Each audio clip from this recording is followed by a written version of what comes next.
ప్రస్తుత రాష్ట్ర ప్రభుత్వము మరీ ముఖ్యంగా రాష్ట్ర ముఖ్యమంత్రి గారు మూసీ సుందరీకరణ మరియు ఏదో పునర్జీవన పథకం పేరుతో 1,50,000 కోట్లు ఖర్చు అవుతాయని చెప్తున్నారు. ఇక్కడే ప్రతిపక్షాలకి మరియు ప్రజలకి చాలా అనుమానాలు కలుగుతున్నాయండి. ఏది ఏమైనప్పటికీ ఎక్కువలో ఎక్కువ ఒక 25,000 కోట్లతోనే అవ్వాల్సినటువంటి పనిని మీరు 1,50,000 కోట్లు ఎలా అవుతాయనేదే ప్రజలలో కలుగుతున్నటువంటి అనుమానాలు. అంటే ఎంత దోపిడీ చేయాలనుకుంటుంది అనేది ఇక్కడ స్పష్టంగా కనబడుతుంది.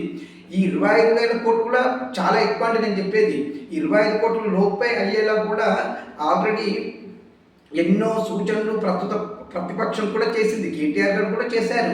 ఇంతకుముందు బీఆర్ఎస్ ప్రభుత్వం అధికారంలో ఉన్నప్పుడు వాళ్ళు 16,000 కోట్ల రూపాయలలోనే ప్రణాళికలన్నీ సిద్ధం చేశారు. ఇప్పుడు ప్రభుత్వానికి నేను కూడా ఒక చిన్న సూచన చేయదలుచుకున్నాను. ఏం చేయాలనే దానికి మీరు మ్యాక్సిమము ఎస్టీపీలు నిర్మాణం చేయండి. నెక్స్ట్ ఏదైతే కాలుష్యకారక పరిశ్రమల నుండి వెలువడేటువంటి వ్యర్థాలు మూసీలో కలవకుండా చూడండి.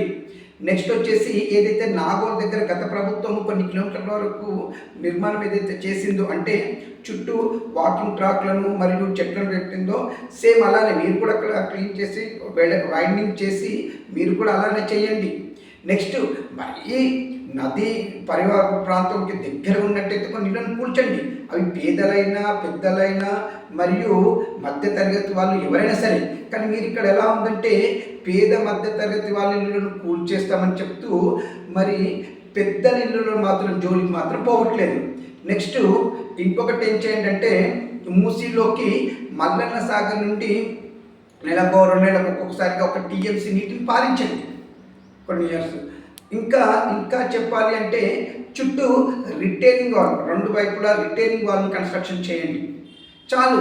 అంతేకాని మొత్తంగా పేద మధ్యతరగతి వాళ్ళని కూల్చేసి వాళ్ళని రోడ్డున పడేసి నేను ఇక్కడ 1,50,000 కోట్ల రూపాయలతో మూసీ సుందరీకరణనో లేదా నువ్వు చెప్పే పునర్జీవనమో ఏదో చేసి దోచుకుంటామనేది మీ యొక్క ప్లాన్గా కనబడుతుంది.